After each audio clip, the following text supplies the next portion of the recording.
Welcome to Modern Lifekeeping, where we discuss ways to thrive in today's world. I'm your host, Lori Cristine. Today we will talk about 7 steps we can take to co-create our best life. As always, there is no right or wrong way to live your life. Take what resonates with you and leave the rest behind. Make it your own. Use the knowledge to inspire action in your life today. How to co-create your best life.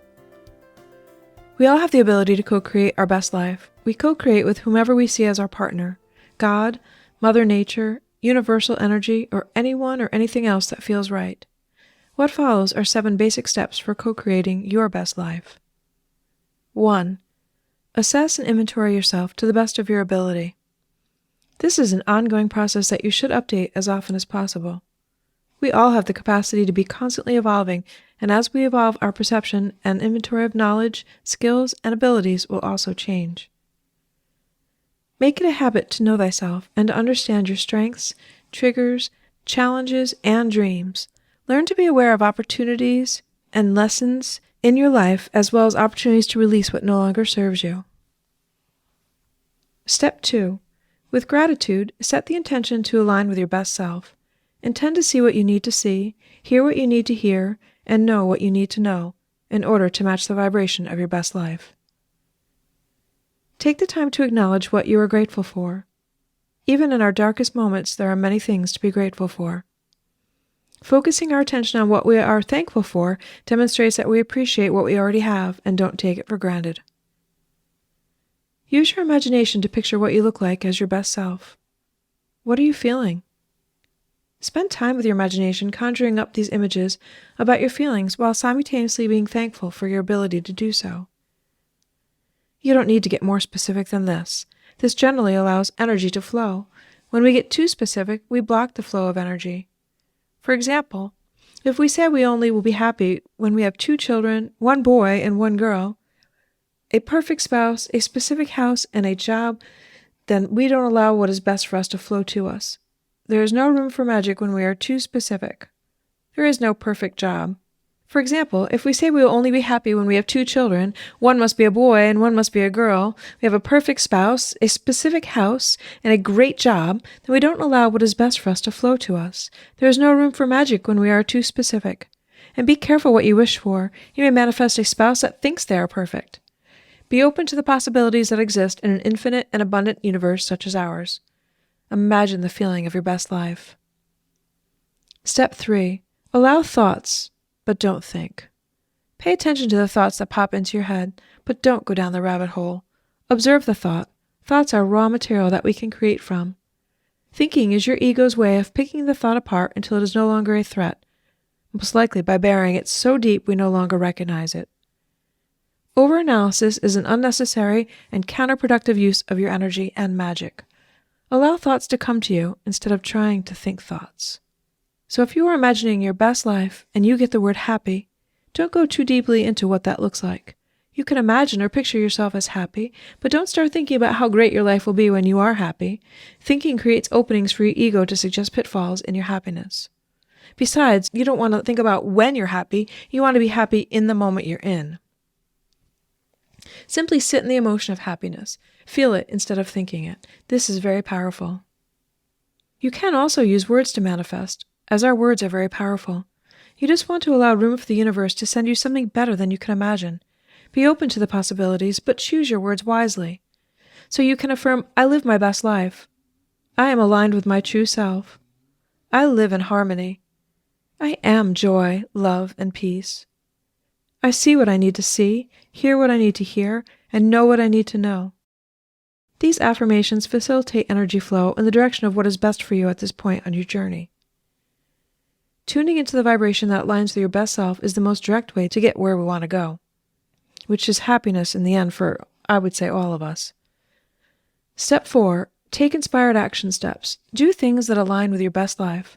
Don't wait for tomorrow or for your best life to be here in order to do these things. Co-create your best life today. If you want to be healthier through exercise, take inspired action steps towards exercising each and every day, starting today. If in your best life you eat healthy foods, then eat healthy foods today. Act as if you are already living your best life today. The time is now. The opportunity exists in this present moment. Be aware of and open to the opportunities that surround you. Step 5. Be patient and trust whatever you experience. This helps you to remain in the flow of things. When we are disappointed or upset about experiences, we block the flow of energy. Experiences are here to show us something. What is it? Can just as easily be showing us what we don't want as what we do. If you can learn to extract the parts of the experience that give you wisdom, do that and release the rest of the experience.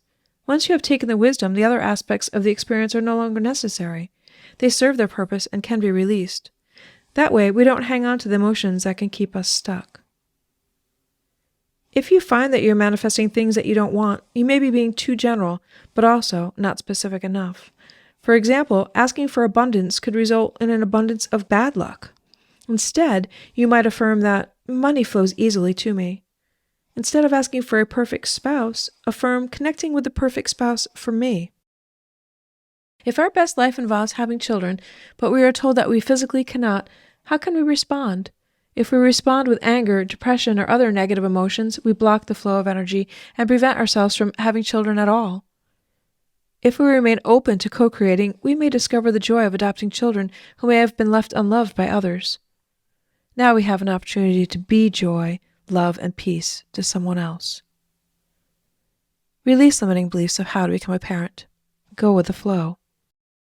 For those of you looking for someone special to share your life with, be your own best friend. Be whole first so that you can attract someone who is also whole. If you have not attracted that special someone, it may be a sign that you have more healing to do. Be patient and trust. Use what you are manifesting as an indicator of where you are in relation to where you want to be, and adjust accordingly. Step 6. Be aware of and open to opportunities.